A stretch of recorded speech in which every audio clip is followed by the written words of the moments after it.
Panata 1386. Buzz. Isang nakakabinging alon ng tunog ang sumabog sa buong kalangitan at mabilis na kumalat sa lahat ng direksyon. Sa isang iglap, nanigas ang buong paligid. Ang bawat tao'y napalunok. Dahil ang mga salitang iyon, ay hindi basta hamon. Isa iyong direktang pagyurak sa dangal ng isang master ng akademya. Bulag ka ba? Malinaw. Malakas. Walang takot.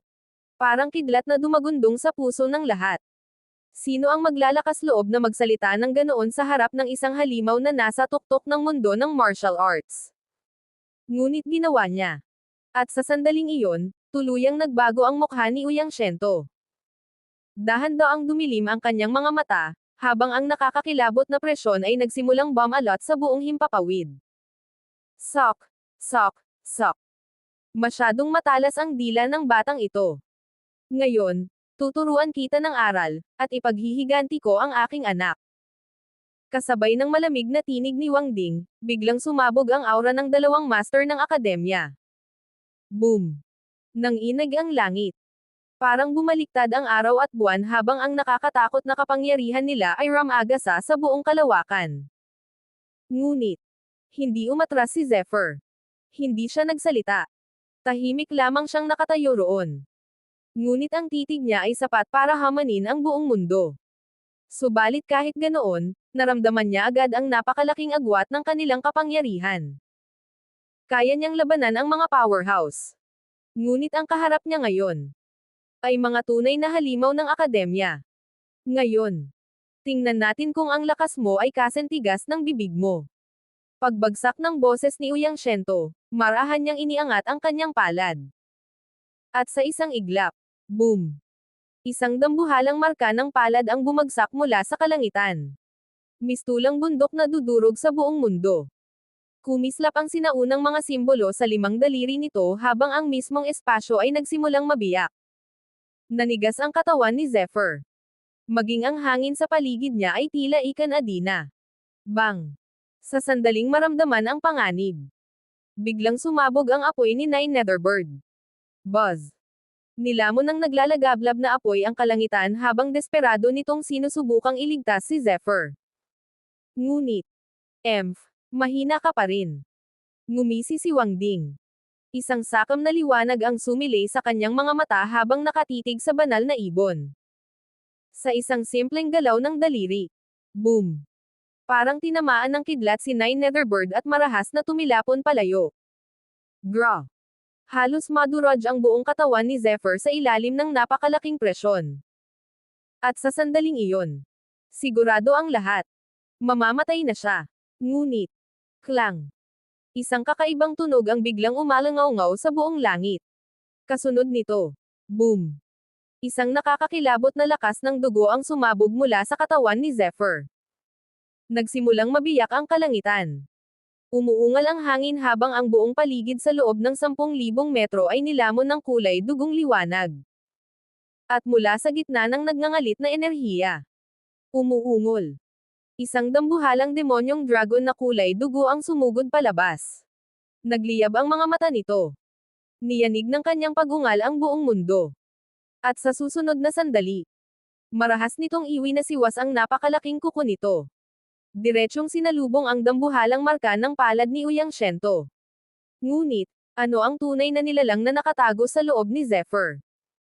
At bakit maging ang mga master ng akademya, ay tila nagsimulang matakot? Kabanata 1387. Habang umalangaw-ngaw ang nakakabinging tunog ng pagbagsak, sunod-sunod na pagsabog ang kumalat sa lahat ng direksyon. DUMAGUNDONG. Ang nakapanlulumong kapangyarihan at ang biglaang paglitaw ng pulang dugong demonyong dragon ay lubos na ikinagulat ni Ouyang Shento at Wang Ding, pati na rin ang lahat ng martial artists sa himpapawid. Lalo na si Ouyang Shento. Ang kanyang dambuhalang marka ng palad ay mabilis na nabasag sa ilalim ng nakakabaliw na suntok ng pulang dragon. At bago pa siya tuluyang makabawi, swoosh! Muling ikinumpas ng dragon ang higanteng kuko nito. Kasabay ng nakakayanig na pagsabog, tuluyang naglaho ang marka ng kamay at naging abo sa kawalan. Hindi maaari.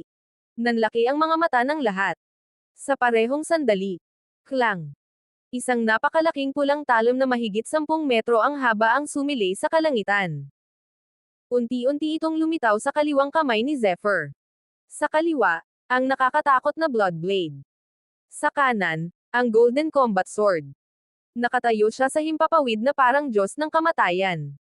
At habang umiihip ang malakas na hangin, isang napakalaking killing intent ang mabilis na kumalat sa paligid. Walang makapantay. Walang sino mang makahahadlang. Sa unang pagkakataon, nagdilim ang mukha ni Ouyang Shento. Bilang isang Academy Master, sanay siyang year-okan ang lahat ng kalaban. Isang kumpas lang ng kamay niya ay sapat na upang durugan ang isang ordinaryong martial artist. Ngunit ngayon, sa harap ng napakaraming tao, napahiya siya ng isang kabataang nasa unang yugto lamang ng Spirit Realm. Para itong matinding sampal sa kanyang dangal. Klang! Bahagyang iwinagayway ni Zephyr ang higanteng pulang talam. Ito ang dakilang paghiwa ng dugo. Ngunit sa likod ng kanyang mabagsik na aura, kapansin-pansin ang mabilis niyang paghinga. Malaki ang enerhiyang ginugol niya upang wasakin ang bakas ng palad ni Ouyang Shento. At higit sa lahat, hindi pa kumikilos si Wang Ding.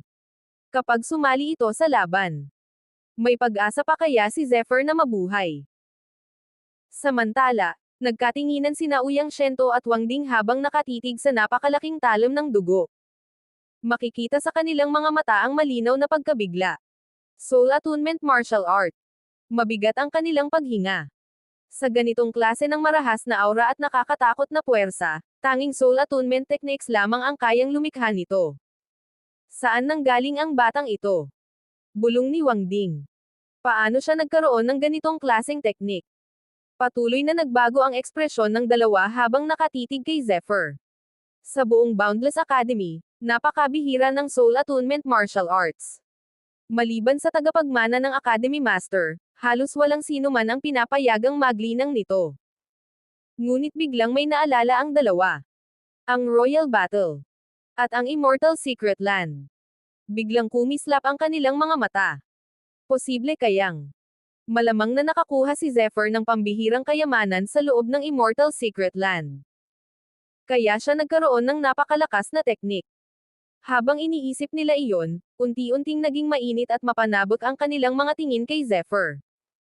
Sapagkat kahit sa kanilang akademya, kaunti lamang ang Soul Attunement techniques, at karamihan pa ay hindi kumpleto. Kung mahuhuli nila si Zephyr, maaaring mapasa kanila ang lihim ng napakalakas na kapangyarihang ito. At sa susunod na sandali, malamig na nagsalita si Ouyang Shento. Dakpin siya. Makuha natin ang lahat ng kanyang lihim. Ngunit handa bang magpahuli si Zephyr? O may nakatago pa siyang mas nakakatakot na alas? Kabanata 1388. Parehong tuso at mapanganib ang dalawang Academy Master. Sa isang tinginan pa lamang, agad nilang naunawaan ang iniisip ng isa't isa. Hindi nila maaaring hayaang makatakas si Zephyr. Dahil ang kapangyarihang taglay nito ay sapat upang baguhin ang kapalaran ng buong akademya. Dahan-daang bumukas ang bibig ni Ouyang Shento habang malamig na nakatitig kay Zephyr. Zephyr, bibigyan kita ng huling pagkakataon. Sumama ka sa akademya at tanggapin ang iyong parusa. Kung luluhod ka ng taos-puso, maaari ka pang iligtas sa kamatayan. Pagkasabi niya nito, sumingit naman ang mabagsik na tinig ni Wang Ding. Tama. Sirain mo na ang sarili mong cultivation at baka sakaling buhayin ka pa namin. Habang nagsasalita siya, unti-unting lumakas ang nakakakilabot na aura mula sa kanyang katawan. Parang may halimaw na nagigising sa kailaliman. Ngunit sa halip na matakot, ngumiti lamang si Zephyr. Isang malamig, at mapanghamong ngiti. Dahan-dahan niyang itinaas ang napakalaking Bloodblade sa kanyang kamay. At kasabay nito, Skreech. Isang nakakabinging tunog ng pagkapunit ang umalangaw sa himpapawid. Diretsyong itinuro ni Zephyr ang talon sa dalawang Academy Master. Pagkatapos ay malamig siyang nagsalita. Dalawang matandang aso. Kung may kakayahan kayo, lumapit kayo at subukan ninyo akong kunin. Sa isang iglap, nagdilim ang mukha ng dalawa. Hinahanap mo ang kamatayan. Pinakamatindi ang galit ni Wang Ding. Ang sarili niyang anak ay namatay dahil kay Zephyr. At ngayon, tinawag pa siyang matandang aso sa harap ng napakaraming martial artist. Tuluyan nang sumabog ang kanyang galit. Boom! Biglang umugong ang kanyang roba habang marahas na kumawala ang napakalawak na enerhiya mula sa kanyang katawan. Sa lakas ng kanyang aura, maging ang enerhiya sa paligid ay pilit na hinihigop palapit sa kanya. At sa sumunod na sandali, paghiwa ng ahas na naghahati ng buwan. Buzz! Napunit ang kalawakan. Isang napakalaking itim na bitek na umaabot ng 10,000 metro ang biglang lumitaw sa himpapawid. Sa loob nito, unti-unting sumilay ang isang nakakakilabot na gasuklay na liwanag. Kasabay ng nakakabinging ugong. Isang dambuhalang winged serpent ang nabuo mula sa enerhiya. Mabangis. Nakakatakot. At tila kayang lumunin ang buong mundo. Saan man ito dumaan. Nagwawasak ang mismong espasyo. Umuungol. Biglang nanlamig ang mga mata ni Zephyr. Kahit mula sa malayo, malinaw niyang nararamdaman ang nakapangangilabot na kapangyarihan ng atakeng iyon. Isang puwersang kayang punatin ang lahat. Maging ang kulay dugong demonyong dragon ay napasigaw sa takot. Ngunit sa halip na umatras, mas lalo pang humigpit ang hawak ni Zephyr sa kanyang mga sandata. KRAKKK. Ang Bloodblade at ang Golden Combat Sword ay nagsimulang maglabas ng naglalakihang kidlat habang unti-unting nagsasanib ang kanilang aura. At sa sandaling iyon, ginawa ni Zephyr ang posisyon ng pagbunot ng espada. Biglang nagdilim ang kalangitan. Sumayaw ang mga kidlat. Umalangaw-ngaw ang kulog. At nabuo ang isang napakalawak na dagat ng kidlat sa itaas ng kanyang ulo.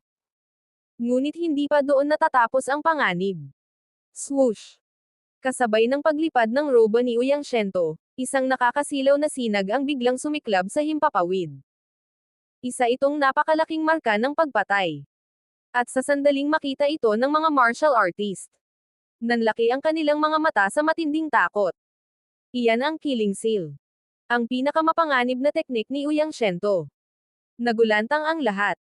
Isang martial artist lamang sa unang yugto ng Spirit Realm. Ngunit pinipilit niyang labanan ng mag-isa ang dalawang Academy Master. Sa itaas ng kalangitan, nilamon ng dambuhalang ahas ang mabituing kalawakan. Habang ang napakalaking Killing Seal ay tuluyang nagkulong kay Zephyr. Makakatakas pa kaya siya sa nakamamatay na pagsalakay na ito? O ito na ba ang katapusan ng kanyang alamat? Kabanata 1389. Sa sandaling iyon, mukhang malapit ng tuluyang mapatay si Zephyr. Ang dambuhalang winged serpent ni Wang Ding at ang nakakakilabot na Killing Seal ni Uyang Shento ay sabay na bumagsak mula sa kalangitan. Parang mismong mundo ang guguho. Ngunit bigla, naglabas ng nakakasilaw na malamig na liwanag ang mga mata ni Zephyr. Crack! Sumabog ang kidlat sa pagitan ng langit at lupa. At sa likuran niya, unti-unting lumitaw ang isang napakalaking multo. Ito ang banal na general. Kasabay nito, umugang ng malakas ang kulog sa buong kalangitan. Ang mga eksperto na may matalas na paningin ay agad na nanginag sa gulat. Hindi ordinaryong bloodline ito. Isa siyang tagapagmana ng sinaunang Draconic bloodline. At ang kanyang kapangyarihan, mutated electrical attribute.